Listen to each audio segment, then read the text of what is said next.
Welcome to Smalltalk, episode 28. This is the Smallville rewatch retrospective podcast. I'm one third of your co-hosts. My name is Ryan Cam. We are back in the traditional format after tech issues on my end. I'm back with from 3D Movie Cinema. It is Jacob Collins. Jacob, how you doing? What's going on, man? I'm doing great. Getting ready to talk about something that scares me, scared, and then we're gonna talk about something that is a pariah, and then also I don't know, I forget the other episode's called, but yeah, we're gonna talk about that one too. Find something that rhymes with like unsafe or something. Unsettled. That doesn't rhyme. I don't know. I'm just like unsafe. You said unsafe, and I'm like, it's something with un in it. And I'm like, Unfaith. I don't unfaith, know. That's I unprotected. can't unprotected. Like that scene in the Sweet Life of Zach and Cody where Zach is like, nothing rhymes with orange, and then the one dude's like, it's snorange. Orange. But Matt Wyatt is also here. Matt, how you doing? Dude, it feels like a lifetime because we were supposed to do this episode a couple of weeks ago. We went on a hiatus with this one, but now, yeah, finally we're finally back into the fold again. And yeah, I'm excited to get into that one episode scare. That's the best one out of the three that we're Yeah, it covering. is. The other two episodes I don't mind it. I think they were pretty solid, but it don't even though it was very like fillery episodes, but it is what it is. I will say, small talk fans, usually we all three of us are not in agreement about like usually one of us has like this episode's our favorite and this episode isn't. I will say this is like one of a few times where all three of us will say the best episode is, of course. It would have been shocking if I had picked one of the episodes that were not your favorite, and we would fucking go right at it. We would have been like, what? Like what? What do you see Because out of those two there's been many times we were completely on opposite sides. Like Pariah's my favorite. Insert the clip of the SpongeBob fish going, "Yo, what?" You what? So, It's peak television episode, guys. What the fuck did he just say? The fuck did you just say? like Kevin Hart. Somebody come take a look at this. Look at this. Somebody come and look at this. Look at this. On that note, let us dive in to the episodes this week. First of all, let us get into season. Ah! Trying to scare you, see? Getting into scared. Okay. Let us get into season 4, episode 10, called Scare. Everyone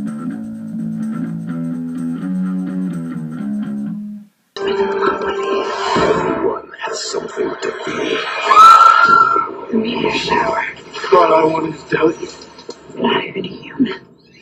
Russian Smallville on the WB Wednesday night. Quite simply, after an explosion at a Luthor Core lab, Smallville citizens, quote, relive their worst nightmares. So basically, the showrunners flex the fact that they have seen all the Nightmare on Elm Street movies and have at least seen The Ring at least once or twice. That was their blockbuster haul for that week. Because in a certain scene where we see Chloe in a straitjacket, I was just saying there like, someone just watched the videotape and they've got about 4 days left. Dude, that scene was fucking haunting. No, Chloe, we're living in that nightmare when she sees herself in a straitjacket. Oh my god! Like the way that they did that in that scene, the lighting and the makeup just really felt that was terrifying. I'm not gonna lie. I mean, I remember when I watched that episode when it aired on television. I like the first time I only missed bits and pieces of it, and I fell asleep through half of it because I was so damn tired, and I was recording on my VHS tape just so I can watch the whole thing in context. But yeah, the parts of it really fucking terrified me. Like my god, like Smallville.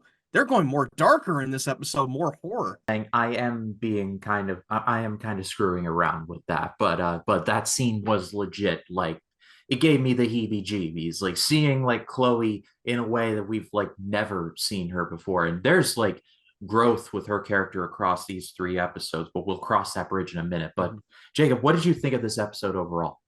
Well, I mean, I really like this episode. My issue, one thing I had an issue with this episode, I have issues with every episode, but like that's just part of it. But I was gonna say the opening I thought was fantastic. You know, it starts out like Lana is making out with Clark, then it becomes like an early 2000s movie. Like, remember that movie I got you to review with me, Gossip? Yes, I do.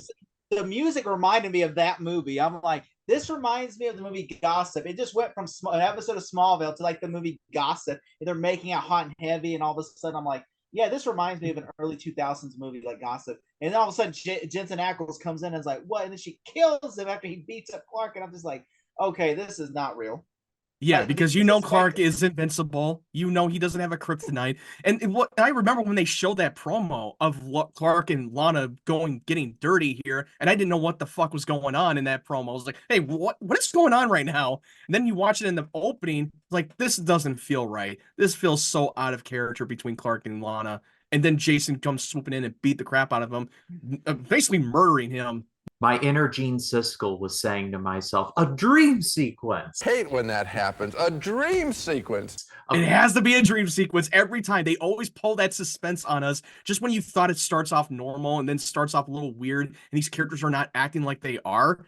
Like, this can't be real. This has to be a dream sequence. Like, there's no way Lana would fuck Clark. There's no way. At that point, she was a little bit more dirty and more slutty. I was like, is this the witch again? Is fucking Isabel again? Like, no, it's not. Lana would not get that hot and heavy with Clark.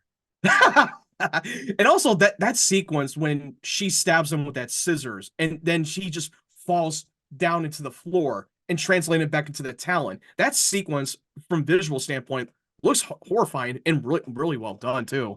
I also do like the fact that each kind of fear represents their fate in life. You know, it's kind of like, you know, like Clark's like, I came to the meteor shower, and Chloe, like her mother was in a straitjacket. And I'm not going to spoil like other people's fates, but like we kind of predicted Lex Luthor becoming president in his future. He's supposed to become Superman's greatest enemy.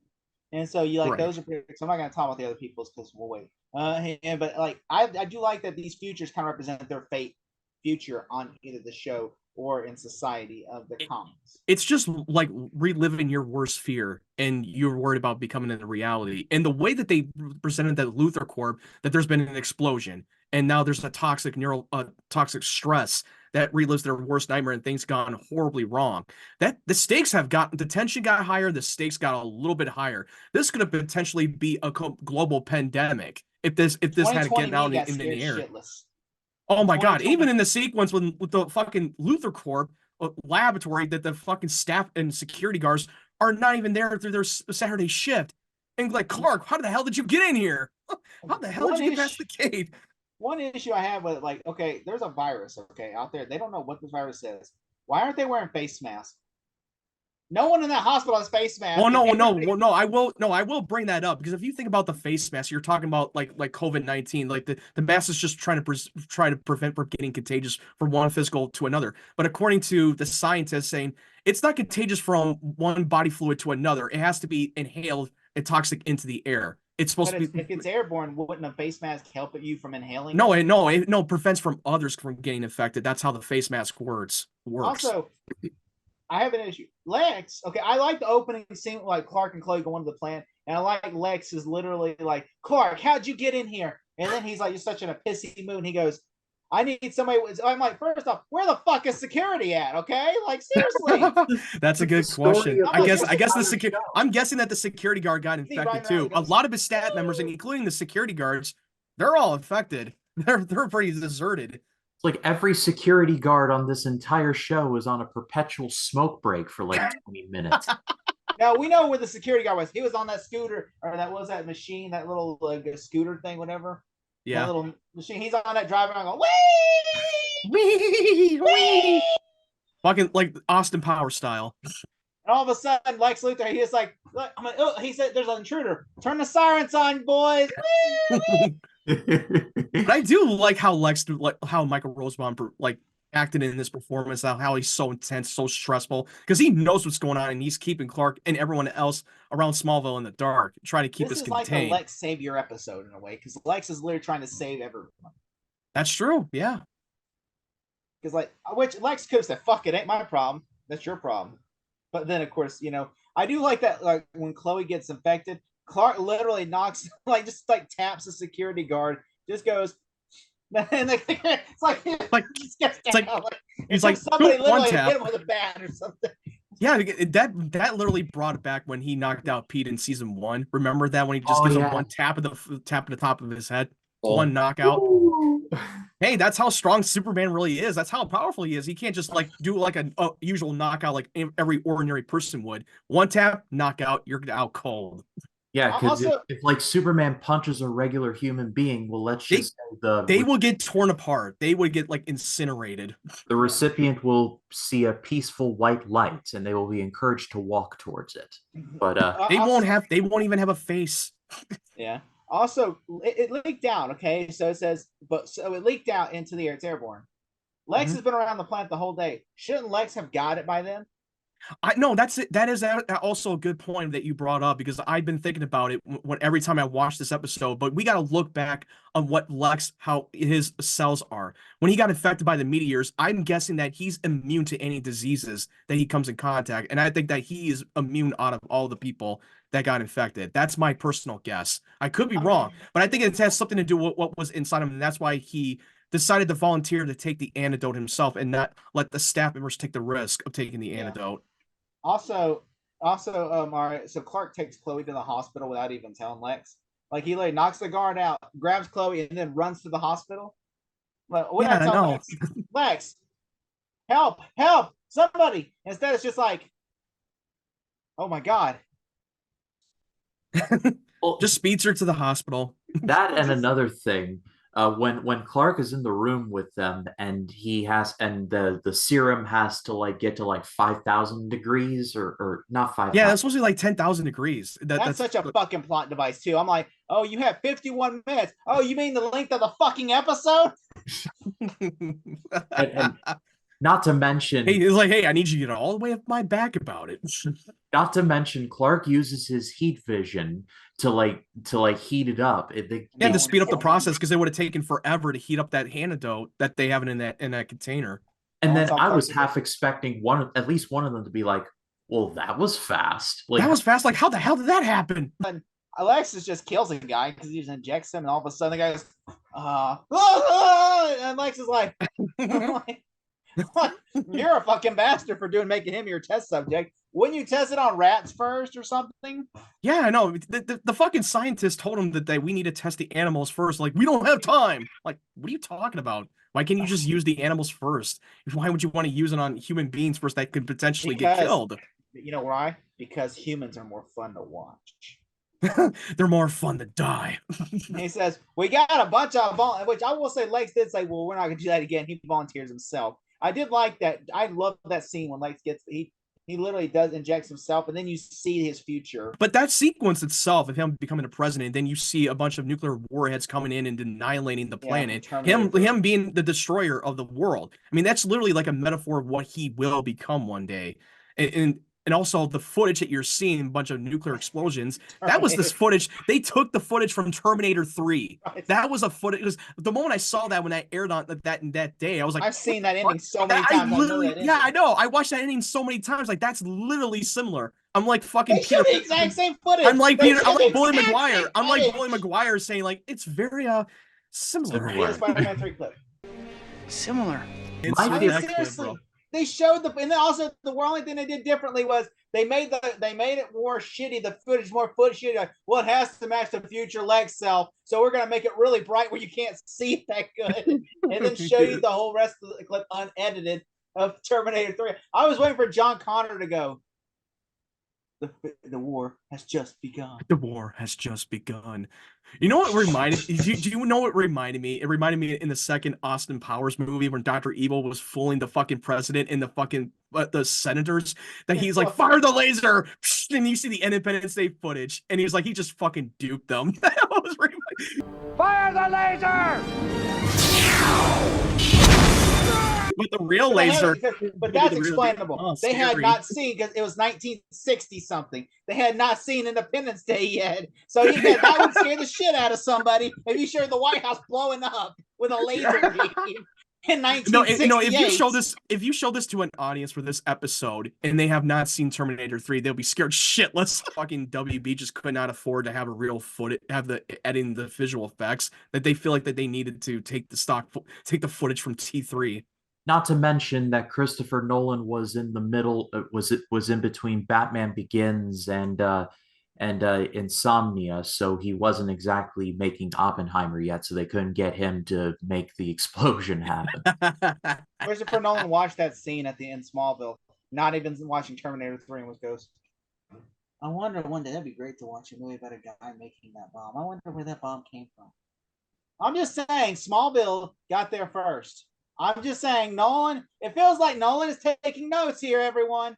So let's just say it right now. Nolan approves this episode. And also WB just like, hey, I saw the Terminator 3 footage was interesting and we can add that in and just like not let the casual audience viewers at home notice the difference. In season 5, they steal footage from Batman Begins. They did it. Yeah, they've done that many times since season 5 through 6 and shit. They still footage from Batman the Glades. They still footage from that from Batman Begins. The Narrows. What's called the Narrows? The Narrows. Yeah, the Narrows. That's the one. He steals footage. They still in Smallville season 5. They steal footage from the Batman Begins. I'm like, they're literally just taking footage. And look, in season 6, they steal footage from Batman and Robin. They did, dude. Things. Oh, dude. One thing I forgot. Right. Since you mentioned that, here's another fucking footage that they stole.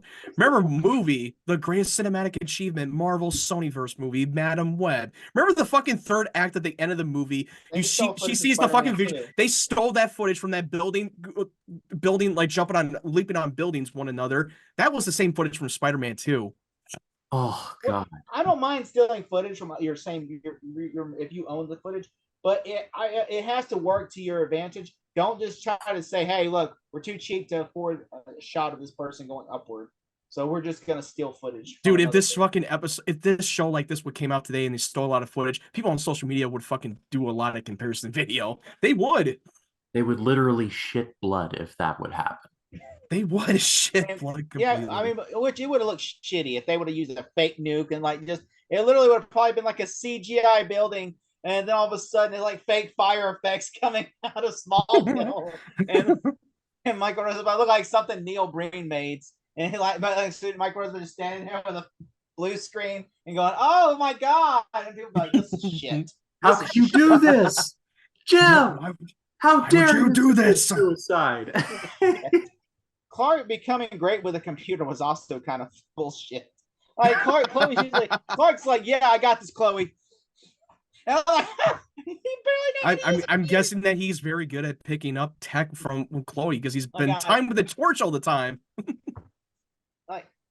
Which I will say, I also liked. I thought the stupidest thing ever. Jason breaks up with Lana. God, I did not like this at all. Not only for the fact that Jason's a cool character, and I'll just get this out of the way here now. Just me in the future, edit and leave the memories alone by Fuel, but don't change a thing. But my Oliver Queen theory of this character is officially dead. Like I don't. You don't think he's Oliver Queen? You still don't think he's Oliver Queen? I thought he was, but I'm convinced he is not now. Which I will say one thing. Well, we could have told you that by his last fucking name is not freaking Queen. He could have changed his name. Well, why? Also, his parents what would be the purpose? What would be the purpose? Still alive too. I know. Why would he fake it? Why would he fake his name for some reason? What purpose? He's technically in his early to mid 20s, so the events of Arrow technically haven't happened yet. So he technically has not. Well, in the comics, he's a kid whenever his parents die. Yeah, he was only a child when his parents got killed. In Arrow, they changed a lot of shit up. Oh yeah, they definitely altered a lot the backstory of Oliver. They wanted to make him more like Batman. Yeah, they wanted to turn him into Batman, and it actually worked. Which I will say, we don't know yet. You'll find out your answers very soon if he is or very soon. Yeah. As for this, also I thought zombie Lana scared me too. Like when Lana sees her, yeah, she's the morgue scene. Yeah, the morgue scene. Oh, that was. All of her loved ones, her parents, Chloe, Jason. There's no Clark's not even in it included. What the fuck? That's a big fuck you to Clark. That was a big fuck you to Clark. Like, what the hell? Me in the future, insert a picture of Clark overlaid with the song What If I Was Nothing by 3 Days Grace. What if I was nothing? Also, I've heard that song. I know what that song is. I did like also that Lionel gets released from prison. Like Lionel's That was a little bit. I mean, I don't mind that, and it kind of bothered me a little bit because one, who bailed him out of prison? They That's still what I don't. want to know. They still, but even by the end, when you see him Wait, it going into wasn't that it was limbo, don't they they still wasn't never it, mention who was the one who paid him. did they They ever on still the show? Did they ever on the show? no, they never showed it. Well, They I just show always him thought it get in was the car and then he just laughs like, I should have known. You I thought never it see was the person's I face. thought There's it no was one. Jason's mother. I thought it was Jason's mother. Oh wow, that's a good. That I mean, they still didn't even mention that Because she was the remember, one. I They can't tell still you Ryan because they Ryan's say not it's here. someone more powerful than him, but yet they later just still never mention But who remember, I was the one think who she was needed Lionel responsible. out of prison. Maybe that would make sense. I mean, Remember, it would because probably be remember, most likely it'd be Jason's mom. I think that would make a lot more sense. Or Bridget Crosby. like Bridget Crosby, I don't think that. I mean, I I mean, think I don't think maybe, so. but I think originally I think it was meant to be Bridget Crosby, but I think because after Christopher Reeve died and everything, and Margaret, I Yeah. think they changed And it. they I just did think not they want to add the pivoted footage, towards and Genevieve. they just couldn't add the footage, so they just decided to keep it anonymous. Yeah, I do think. Remember, because I believe that Genevieve said she was the one that freed Lionel. Did she say that? I don't remember. Maybe I Remember, have to like, rewatch I'm those. not trying. I can't spoil. You know, it's I mean, kind I of. know it didn't happen in this episode. I don't remember her revealing that she was the one that bailed him out of prison because they never mention it. I'm just saying we can't spoil it, but I yeah, know we can't. Ryan's like this. Like, what are you talking about? What are Like you talking about? What It's the like the fuck? Loki clip from Thor. What are you talking Tell about? me. Like every time I'm thinking like that clip from Thor where Loki tells Odin, "Tell me." Tell me. Like that scene from the Truman Show. Like, what does this have to do with anything? Tell me what's happening. Tell me what's Yeah. happening. Um, What is it? What's going I on? also thought that was cool that Clark sees like that. I love that scene with the meteorite and Clark Oh, just the does meteor this, shower. and Yeah, the the meteor meteors. hits Clark, and Milana kills Clark. Dude, that meteor scene, that was a great fucking sequence, bro. The Kryptonite visuals. night. Whoa. But also, at first, I was like, oh my God, is this really happening? That had to be a nightmare because once you see fucking Lana in her fucking hospital gown, very quickly, when she literally just got into the hospital with her full clothes on, somehow they took like a second for her to get stripped off very quickly. So that had to be a nightmare But sequence. also, she would not be awake, right? Well, I figured it was me. I was thinking like, no She way. would never be awake. She would not have been awake from that. I actually got confused for 1 second because I was thinking, there's no way this is. I was like, then I'm talking about Ryan, Matt. Yeah, And I was yeah. like, there's no way this is happening right now. And I'm like, No, there's then I'm no like, way that I'm like like, this is she only just half completely episode. just There's no way turns this- against Clark like that and like shocked, like you're not even human. You killed my parents, blah blah blah. It's like no, that can't be real. I was just thinking, like, when I was watching that, I was like, there's no way this is happening. Right now. That's one of Clark's worst fear, not having Lana accept him for who he is as an alien and holding him responsible for her parents' death. I did like this episode. This was a good episode, and it felt almost like the Scarecrow toxin. Oh yeah, Say, I like, did not think that's definitely feels like a Scarecrow. If Scarecrow were to fucking release the toxin into the air, They should have called it revealed the Crane, worst fears. the Crane virus. all Dude, it that would needs be all it awesome. needs is Killian Murphy going the Batman or The something like Batman. that. Would you like to see my mask? It'd have been great if the doctor's name was Crane that Lex Luthor was in the thing with. Dude, that would be sick. They Yeah. don't even need to say Scarecrow. They just could just tell him Dr. Crane. No casual fucking non-fans who haven't followed the Batman comic lore. They would not even notice it. They'll go They over their probably heads. couldn't even if they wanted to because Batman Begins was. Oh yeah, because they were still coming shooting out. Batman Begins at the time in probably around 2004. Because the movie didn't come out until like in spring of summer of shooting 2005. The movie Right, came out in 05, so they would have definitely been shooting by December of 04. They would have either shot it or have it wrapped up by that point. Yeah. Or probably in production, Yeah, because post-production. I remember the Batman TV show they had, the 2004 show.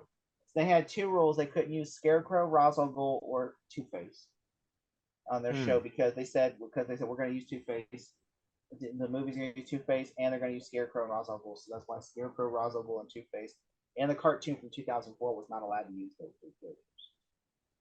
But yet they can use freaking Joker. Okay, that makes sense.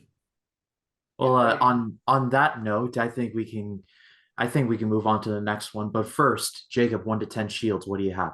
I'm going to give this an 8 out of 10 shields. All right, Matt, what about you? Yeah, I'm gonna give this thing an 8.5. I really enjoyed it more and more. I watched that episode. I mean, loved how they were able to increase the stakes and the suspense, all that stuff, and it felt like you can feel that the characters are in real danger. I mean, in every time, and then once the Clark relives his worst nightmare, he still has another excuse to not tell Lana who he really is. Like in the end of the episode when he talks to Chloe about each of their worst nightmare, then we see Chloe that she reveals at the end of the episode that she found her mom, that she has not seen in years and had no idea where she was. We find out that she's in a mental institution, and she's afraid that it could be hereditary, that she might have a psychotic break and meltdown like her mom. Yeah, like this whole string of episodes has been like top 5 Chloe moments so far. There haven't been many, but most of them have been in these. You could count on your fingers how many good moments Chloe has. Pretty much, yeah. But I'm going to go 8 as well. I thought this was a good episode. I agree more with Jacob than I think there is some dumb moments as well, but overall I thought the scare aspect of it was very strong. I appreciated that, and just the whole glimpse of what's going to happen to everybody was like a reassurance of what we all thought is probably going to happen. This episode, in that episode, was supposed to be the mid-season finale when we went into a 2-month break. It just ends on a depressing note in that mid-season finale. Oh my God, you're going to leave us hanging like that. Wait for 2 months for another episode. Not as miserable as Asylum, I imagine, or not Asylum, but Shattered, I imagine, where you see Lex wake up in the rubber room looking around like, Father, can you hear me? Or like shout at Papa, Papa, can you hear me?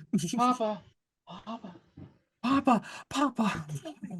But let's move on now to season 4, episodes 11 and 12. We'll break it up separately, but season 4, episode 11, they're basically a 2-parter. Season 4, episode 11, called Unsafe.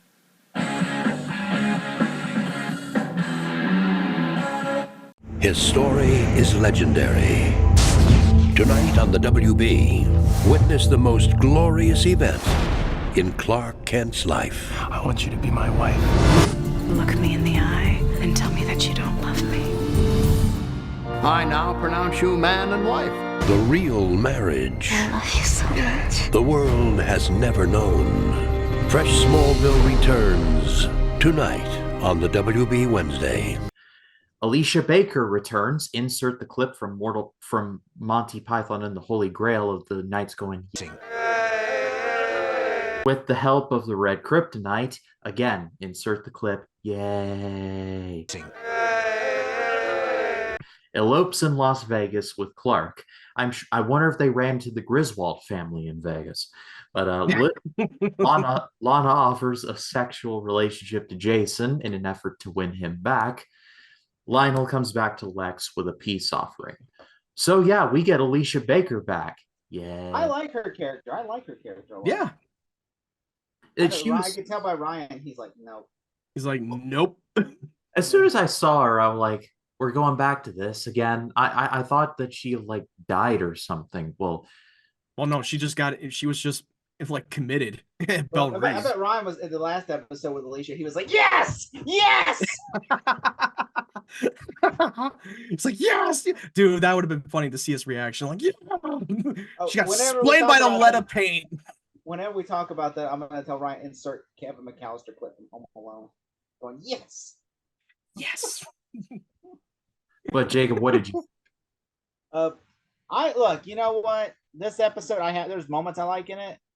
It's okay episode. There are things I like with Lex and Lionel, and there are things that I like, but most of this episode I don't give 2 shits about. I like how Alicia and Clark get back together. I thought that was pretty good. And I like how, but I think it's so stupid is the Doctor looks like a Lionel Luthor reject. Like he's dressed like Lionel. He has the hairstyle like Lionel. He tries to act like Lionel. He's like a Walmart version of Lionel. Off-brand non-union. That character was so like show the images together from Lionel and from season. Did you thought it was weird in the opening when that Doctor just goes into her cell and trying to release her? That was a little too overdriven. Okay, Alicia, you get to come home now. Dun dun dun. Makes no fucking sense. His motivation makes no sense. His motivation is basically like, I'm gonna set her free in hopes I can bang her soon because I did such a good deed by letting her go free. I'm like, what? Is he like, I don't know how old Alicia is in this episode. She probably might be 17 or 18, but is he a fucking strike me as a pedophile now? He Oh just wants to God, fuck Alicia. let's He's not go stroking into her down. file, going, yeah, yes, Yeah, yes, yeah. oh God. We will not be Yeah. going down the road that we traveled down on the unedited episode 27. Alicia. By the way, I called her Sarah in my notes. I forgot. My bad. I don't know why I put Sarah, but her name's Alicia. But yeah, I put like, yeah. But I just think honestly, this doctor, this off-brand, this fucking Lionel Luthor wannabe. I guess he's a fan of Lionel Luthor. He's like, that would have been a much more interesting episode if he went to the prison and he was like a shrink for Lionel Luthor, and he was trying to get inside Lionel's head. So he shows up and he's like, Lionel, I love you, Lionel. I can be with you. You can Lionel. You I was like, what the fuck? It's all for you, Lionel. I mean, I'm just saying. By the way, that just reminded me of the Eminem. You ever watch that Eminem rap music video? Stan. Stan. Oh yeah. That's yeah. I did. Yeah. I just thought about that like, one. Stan. I just reminded me of that He's video. literally Stan writing fucking love letter to Lionel. Like, He dear Lionel.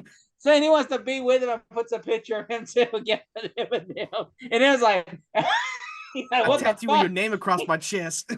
all of a sudden, here comes Dito for no reason. My tea's gone cold. I'm wondering why I got out of bed at all. Like, apparently, Alicia is the fucking. Literally, she's Eminem to this doctor because this doctor. I'm surprised this doctor is put lipstick on. He's like, Alicia, this is all for you, Alicia. I'm Clark now. Zoom.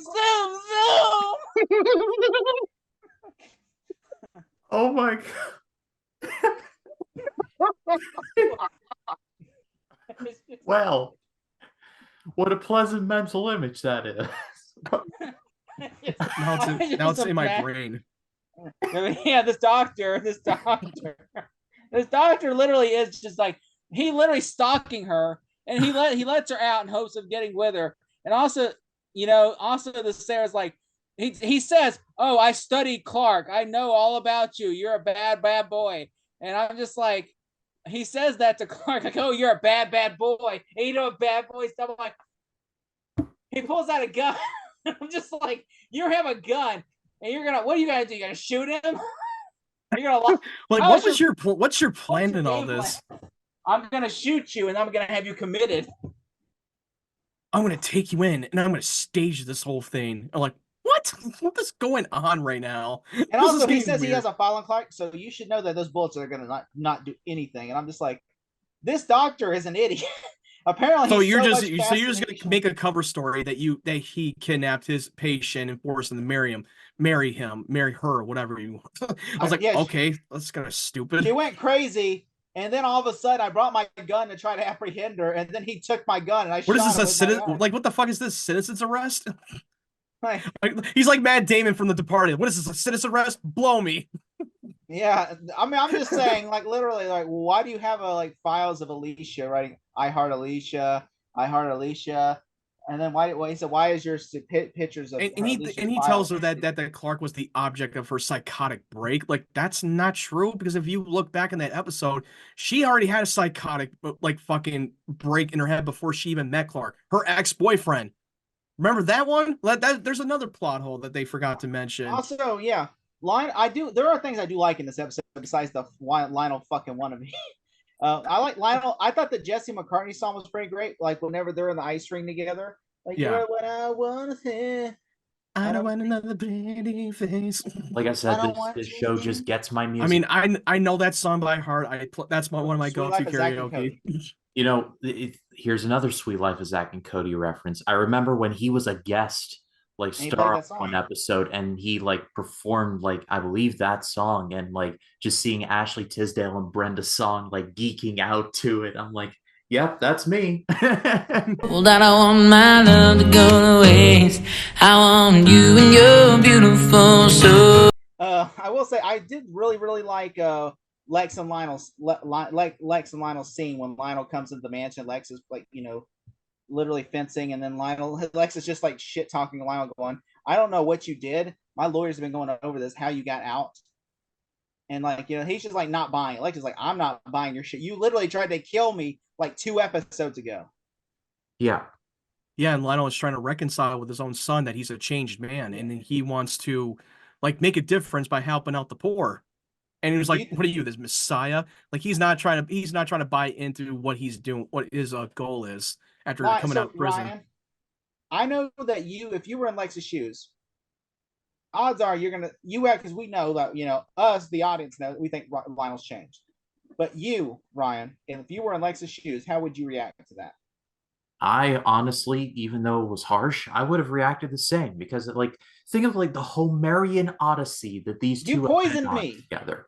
Poisoned him twice, forced him to lose 6 weeks of his life that he's probably never. Gave me electric shock therapy, father. Why? Dipped him into the joke brought up the electric shock therapy. Fuck last episode. Dipped him into the thing of ecto cooler. It just like. And like, I'm different. Yeah, in many ways, yes. Yeah. You're like a bear. If a bear shits in the woods, you are just the same as a bear. Okay? You can literally take a bear out the woods, but it's still a bear. Look, I don't care if you're my father or not. You tried to kill me multiple times. Okay? And I'm sure he would say, well, you tried to kill me. And I'm like, well, like, I didn't try to kill you as many times as you tried to kill me. You burned so many bridges. For your own benefit, your own power, and your own ego. Like polish a turd, it's still a turd. Like what are we doing here? Yeah. Which I would like. I will say I do like at the end how because Lex is like, where you going to the soup kitchen? They make a fine Salisbury steak, and he goes, "You can stay in the guest house." I'm like, Lex, my guy, come on! Like, this guy literally, I don't care if he's your father. This guy literally. I think he's letting him stay in the guest room because he's trying to keep an eye on him. So he did have him followed. He did have him followed. Yeah, he did. He had him followed because he wasn't buying it. Even Lionel himself said, so it's an easier to keep an eye on me, huh? So at least Lionel's not stupid. He knows he had him followed. Yeah. But also last episode ago, Lionel was willing to stay in prison for life. He didn't want to leave. But let's talk about the Red Kryptonite because my exasperation with this stuff has just reached peak. Like season 2, my least favorite episode involved Red Kryptonite, and here it is no different because it's like as soon. Like what? You didn't like the Red Kryptonite? Wait, you didn't like the Red Kryptonite episode? I love it. I mean the not season 2, like the season 3. It was the one. Oh, the beginning of season 3. Whenever he fights his father. No, that was awesome. No, you're talking about the one when Chloe gets bit on the neck. Oh, yeah. I think I know what you're talking about. I get it now. That's the one. Why don't you get back here with me? And Chloe gets back there with him.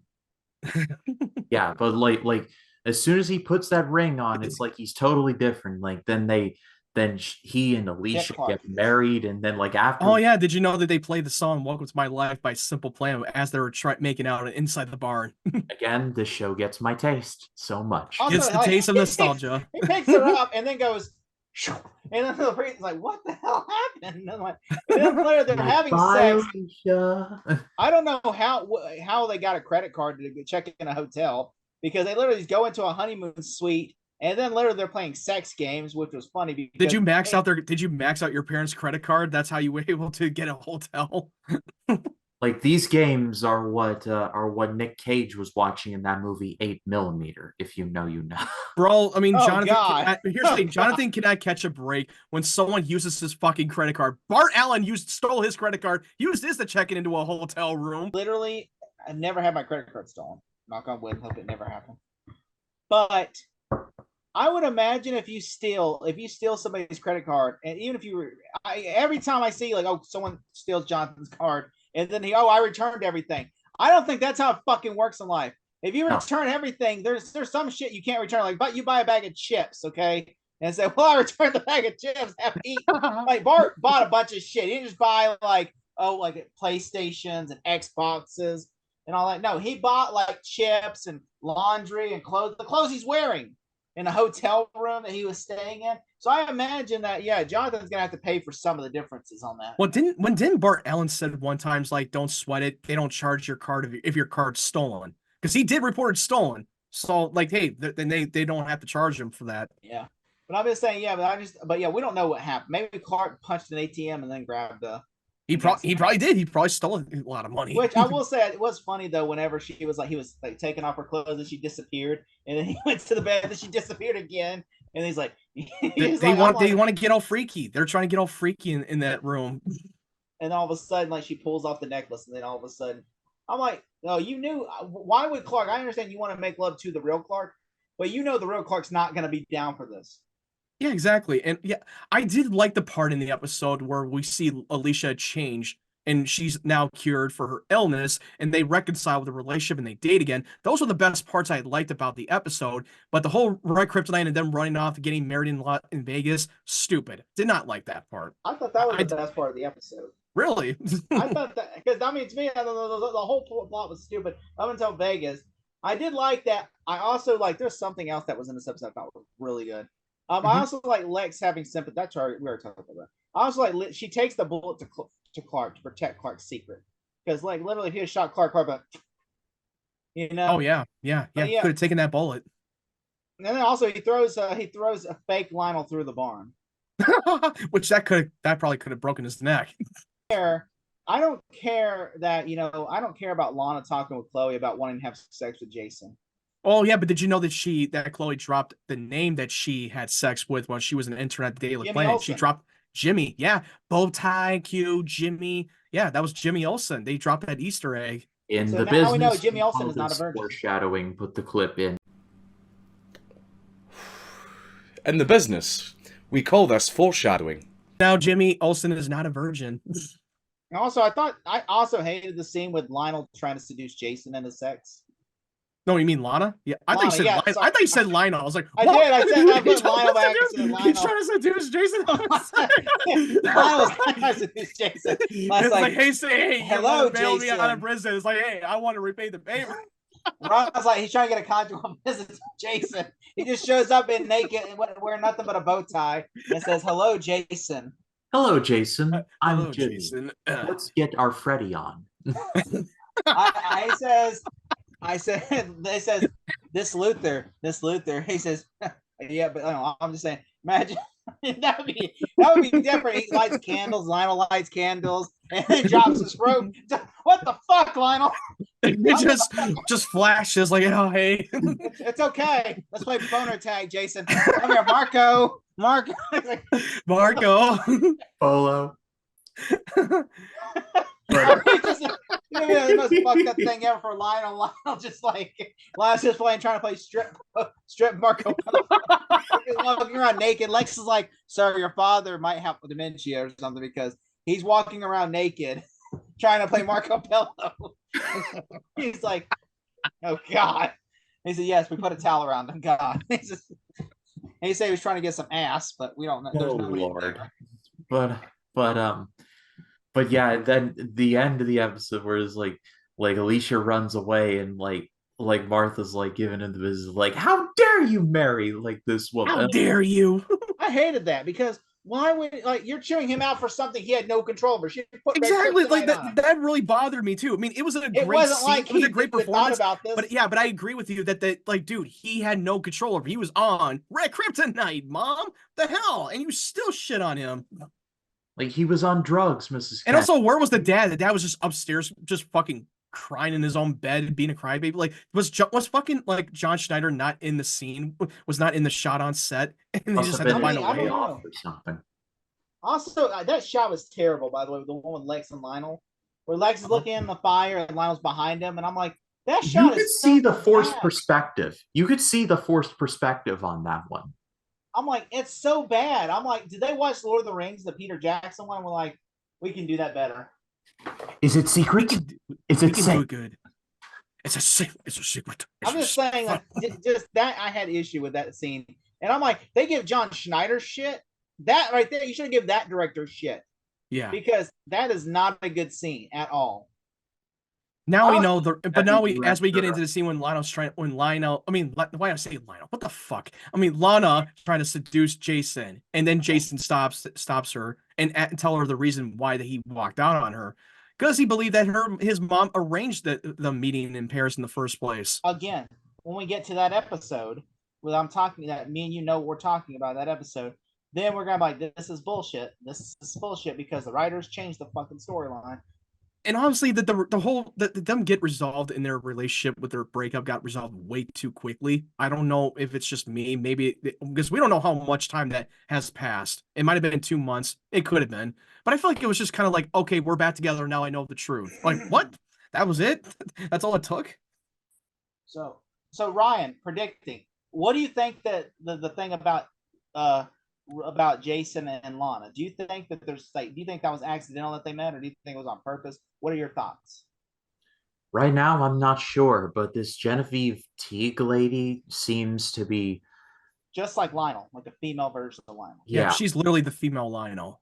So I'm going to say yes, it was meant to be, or not meant to be in the traditional sense, but it was prearranged, I guess. Yeah, you're saying that it was all set up by Jason's mom. Yes. But I will say this. This episode, I will say there are things I like in this episode. Like, I thought the whole Lana, it felt like Lana and Clay talking about sex. I felt like I was watching an episode of Dawson's Creek. I'm like, this is not Smallville. I want to go back to Smallville. I feel like everybody in this episode. Did you? One question, Jake, because I don't know if you watched this during its run on TV, but did you remember at the very end of that episode, they had Allison Mack doing a promotion of teen sex talk thing? I think that was on. I did. They promoted that. They promoted like, hey, if you talk about like teen sex, that it's too soon. These Smallville condoms, these Superman symbol condoms. they literally promoted that at the end of the episode because it makes sense why they fucking add that sex talk in that. Now, this is what, don't do this, guys. Don't ever do this. You're too young to have sex. You're too young to have sex. Don't ever do this, guys. Don't ever. You don't want to end up. You don't want to end up on a fucking MTV's Teen Mom. I will take things that aged poorly for 500, Alex. But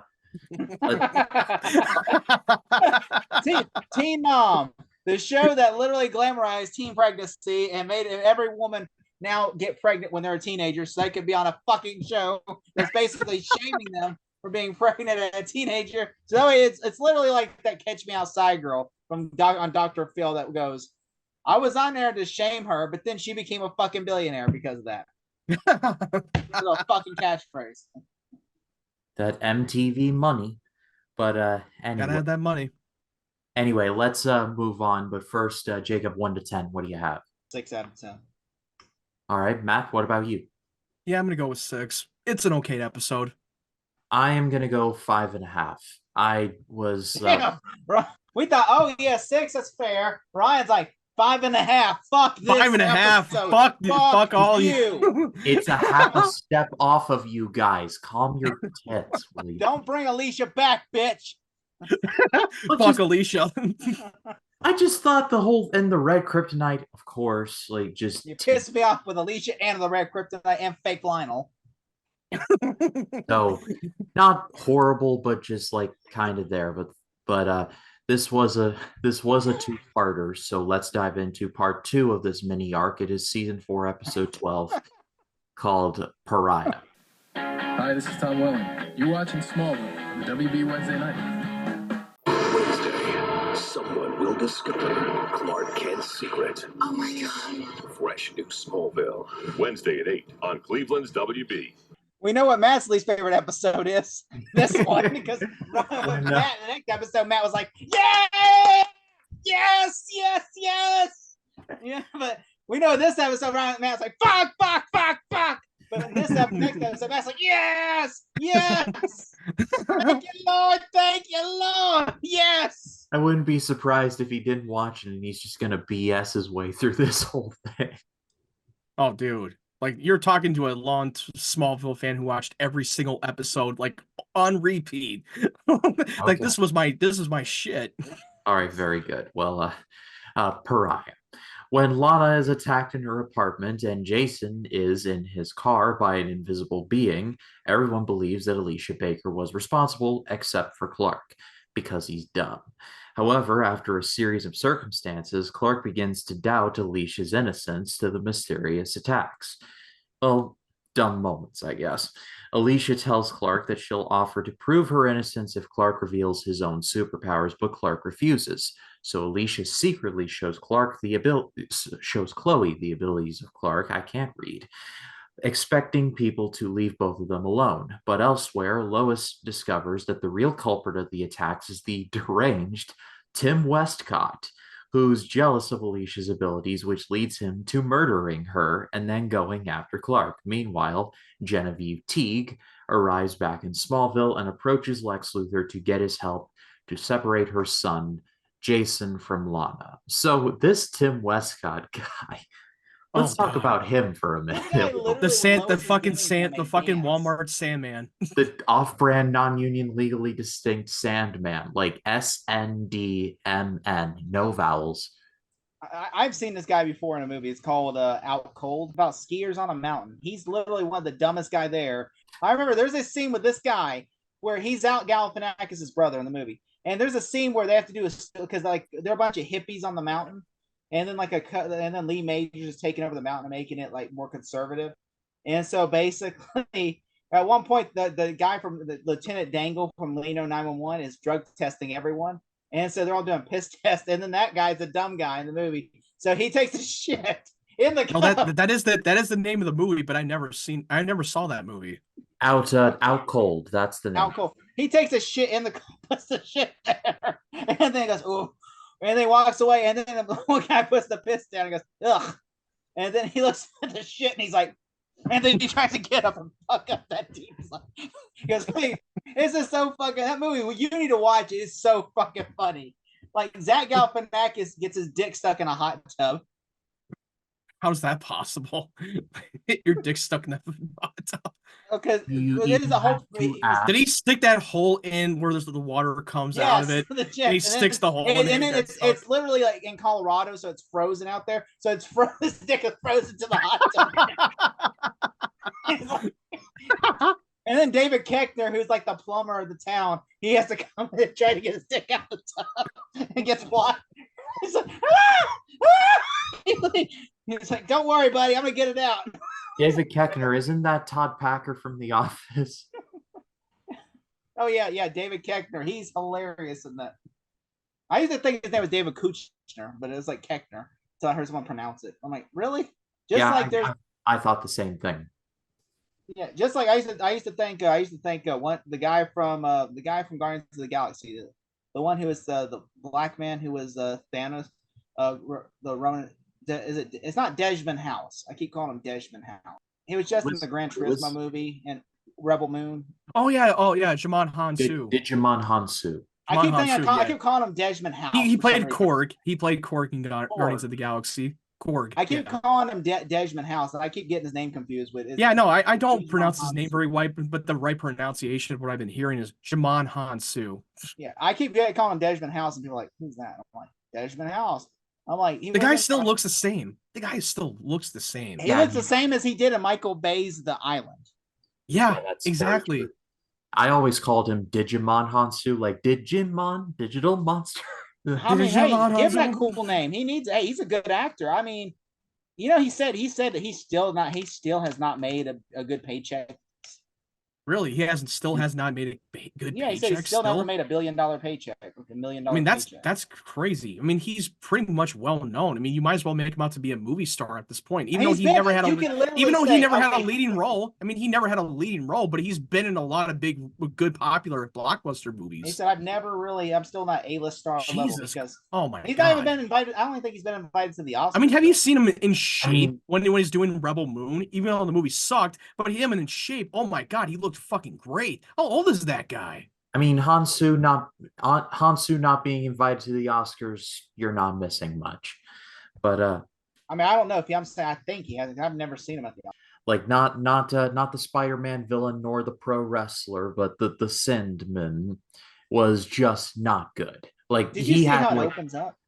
How it starts? Yeah, like super awkward. Like, hey, so he's reminded me of that gay kid that's like closeted. That he's like, yeah, giving me a lap dance, everyone. Yeah, Lois is trying to give me a lap dance. Oh yeah, I am totally. I hate Lois. I'm totally not gay at all. Like, I totally like the pussy. I am not gay. I swear. Like, it's like because literally that's how I was portraying. He was portraying like he was a gay kid who was closeted, and that's not a bad thing. I'm just saying that's how I saw him. Of course not. No.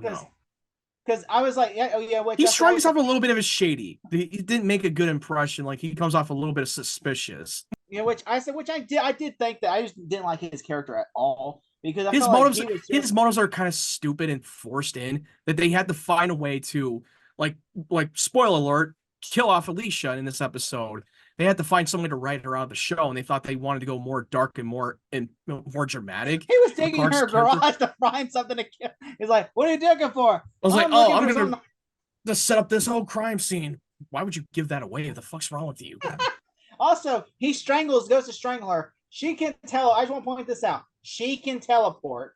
Yeah, yes, that bothered me. That fucking bothered me. Like even when she grabs that knockout, she couldn't teleport out. Like she was not even wearing that fucking lead bracelet, and she could not teleport. Like, how's that possible? How does that make any sense? He hangs her too. He hangs her. Yeah, he hangs her while she was unconscious. I was like, wow. Even when he grabbed her, he could not teleport out. I still did not understand that. This dude literally, his motivations was just terrible the whole entire episode. Yeah, his whole motivation, like he likes to bring back to the old days of morals of right and wrong, and he saw that Lana and fucking Jason were dating each other while she was a student, and he was the high school football coach, and he wants to punish them. But what would be the point? What message are you trying to send? That it's all wrong, that you shouldn't do it, and then when we're punished, we're like, okay, we won't do it. Like, episodes written. It just doesn't really make any sense. Like, what was your end goal? It felt like they had 2 episodes written and they just tried to morph it together. Like they're like, all right, we got one episode about like called like the judge, jury, executioner type person who goes after people with immorals. But then we have one episode where it's just like a discounted Sandman who basically is trying to frame Alicia.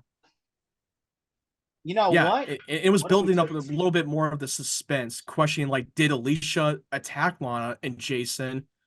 Because she's the only one who could teleport as far as we know. He's never succeeded either. Like he never once killed Jason. He didn't kill Lana. Didn't kill Jason. The only person he killed was Alicia. Like, he's a terrible villain. He's a terrible, credible mastermind. I mean, fake Lionel at least had a plan. Even his plan was stupid. At least his plan was more plausible and doable. And I feel even more bad for Alicia now more than ever, especially when she got better and everyone that she knows hates her and they want her gone. They don't want to have anything to do with her. She's essentially blacklisted. And when there's an attack going on in and out without anyone knowing, they're going to point the finger out Alicia. They're going to out her. And you know, Ryan sitting there watching this when he sees Alicia hung, Lion just to cue the Kevin McAllister clip from Home Alone when he goes, yes. That's how Ryan felt watching that part. Let's not get ahead of ourselves here. I did feel bad that she died and all of that, but to your point, it just felt like they tried to force them together. It was like a square peg, round hole kind of thing. That's my problem. Mm-hmm.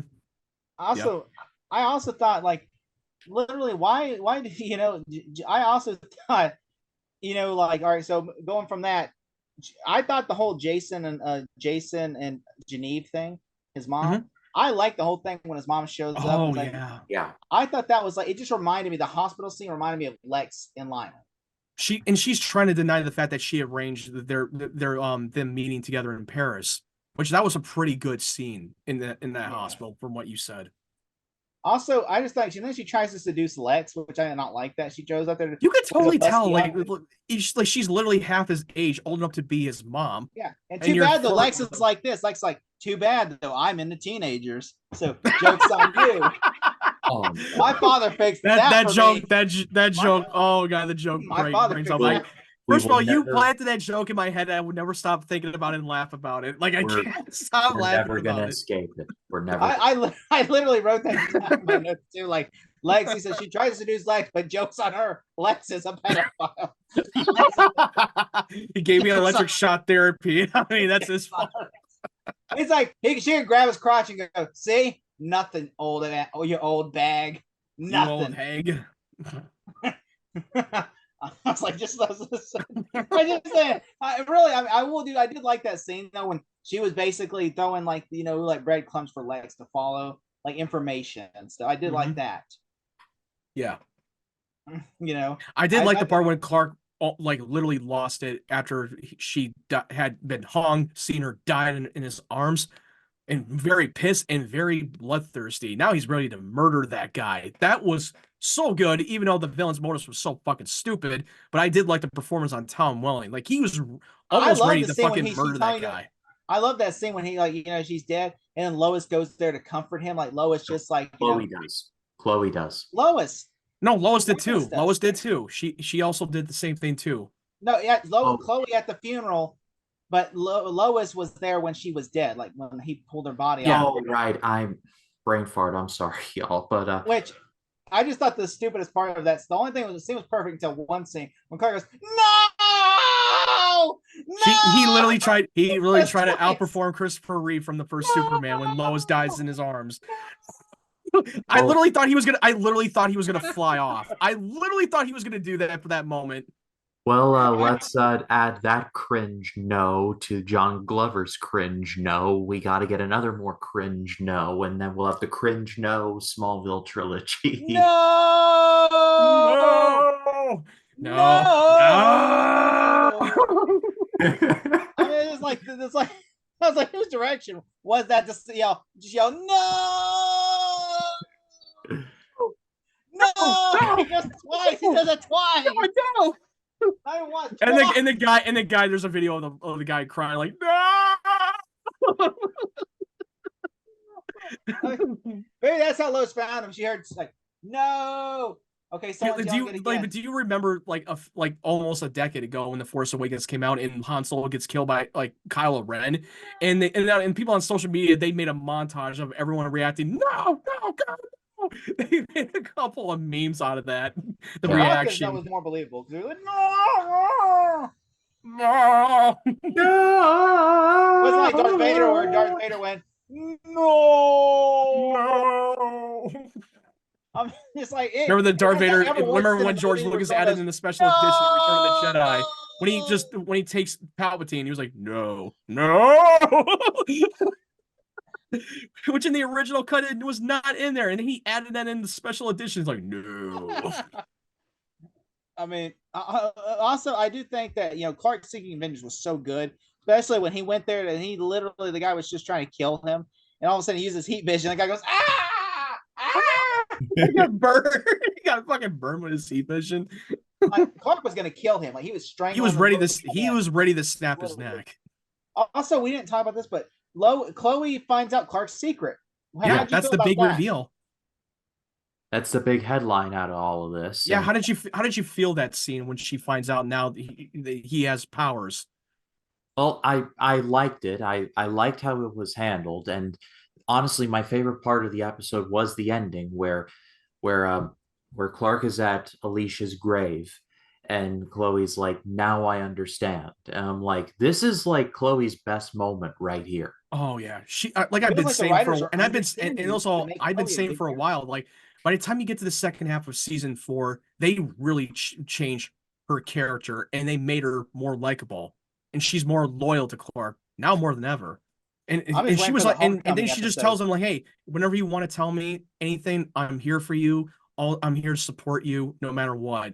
Because when she gets a little bit of a pep talk from Lois saying, if you know someone and you should not tell them straight off that you got to let them come to you until they're ready. I thought that what Lois did was so good. I thought that how she tells Chloe that, and it was well delivered. It was believable. Yeah, but I think we've covered just about everything. Let's go to ratings. Jacob, 1 to 10, what do you have? Well, I'm going to give this episode about an 8 out of 10. All right. No, 7 out of 10. My bad. All right. Matt, what about you? I was literally going to say 7, and then you aimed higher. I was like, oh, damn, you must have really liked it more. I was like, shit. Yeah, but it is a 7 out of 10. It is better than the last episode.